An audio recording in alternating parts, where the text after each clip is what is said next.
Hello అండి, hi, welcome to our channel అమ్మ పాకశాల. ఈరోజు వీడియోలో ఒక మంచి హెల్దీ రెసిపీతో మీ ముందుకు వచ్చానండి. అదేంటంటే టమాటా మెంతికూర. ఇలా చేసుకొని తినండి, ఇష్టపడిన వాళ్ళు ఎవ్వరు ఉండరు, అంత అద్భుతంగా ఉంటుంది. మరి ఎలా చేసుకోవాలో చూపిస్తాను, చూసేయండి.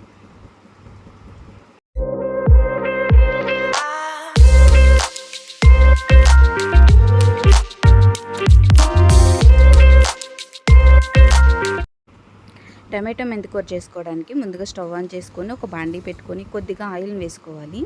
ఇప్పుడు కొంచెం ఆవాల్ని, అలాగే ఒక స్పూన్ వరకు జీలకర్రని, అలాగే ఒక స్పూన్ వరకు పచ్చిశనగపప్పుని, ఒక స్పూన్ వరకు మినపప్పుని, 2 ఎండుమిర్చిని, అలాగే కొద్దిగా కరివేపాకుని వేసుకుంటున్నాను. పోపు వేగిన తర్వాత ఇప్పుడు ముందుగా కట్ చేసి పెట్టుకున్న ఉల్లిపాయ ముక్కల్ని, అలాగే పచ్చిమిర్చి ముక్కల్ని కూడా వేసుకుంటున్నాను. ఉల్లిపాయ పచ్చిమిరపకాయని వేయించుకోవాలి. ఈ ఉల్లిపాయ పచ్చిమిరపకాయ అనేది మనకి బ్రౌన్ కలర్ వచ్చేంత వరకు అవసరం లేదండి, ఒక 50% మగ్గితే సరిపోతుంది. చూసారు కదా, ఈ విధంగా అయితే సరిపోతుంది. ఇప్పుడు నేను కొద్దిగా 1/2 స్పూన్ వరకు అల్లం వెల్లుల్లి పేస్ట్ని వేసుకుంటున్నాను. ఈ అల్లం వెల్లుల్లి పేస్ట్ అనేది పచ్చివాసన పోయేంత వరకు వేయించుకోవాలండి.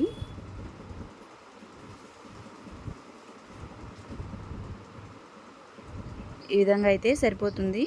ఇప్పుడు నేను ముందుగా చాప్ చేసుకున్న టమాటాలను కూడా వేసుకుంటున్నాను. టమాటాలు పూర్తిగా కలిసిపోయేంత వరకు కలిపేసుకోవాలి. ఇప్పుడు టమాటా ముక్కలు తొందరగా మగ్గడం కోసం కొద్దిగా పసుపుని, అలాగే కొద్దిగా ఉప్పుని కూడా వేసుకుంటున్నాను. ఇలా వేయడం వలన, ఉప్పు అనేది ముందుగా వేయడం వలన తొందరగా మగ్గుతుంది కూర, అందుకని వేసేసుకుంటున్నాను. ఒకసారి కదిపేసుకున్న తర్వాత మూత పెట్టుకోవాలి.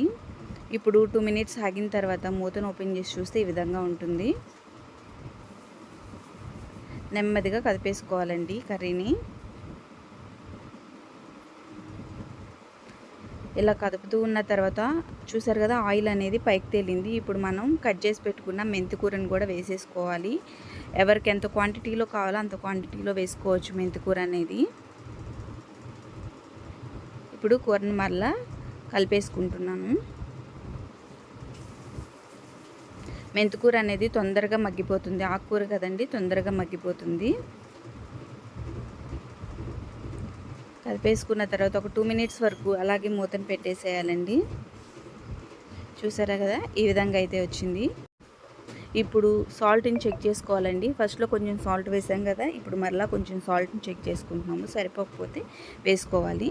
అలాగే ఒక స్పూన్ వరకు కారాన్ని కూడా వేసుకుంటున్నాను. ఇప్పుడు ఒకసారి కదిపేసుకుంటున్నానండి కర్రీని. కారం పచ్చివాసన పోయేంత వరకు వేయించుకోవాలండి. కర్రీ అనేది అడుగంటనివ్వకూడదు, అడుగంటిందంటే కర్రీ టేస్ట్ అనేది మారిపోతుంది. ఇప్పుడు నేను కొద్దిగా గ్రేవీ కోసం వాటర్ని యాడ్ చేసుకుంటున్నాను.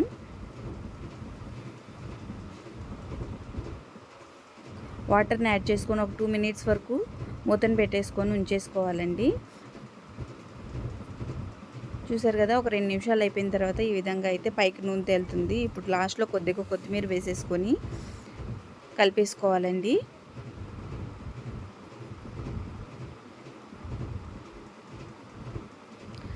కర్రీ అనేది కొంచెం దగ్గరగా రానిచ్చుకుంటే బాగుంటుంది.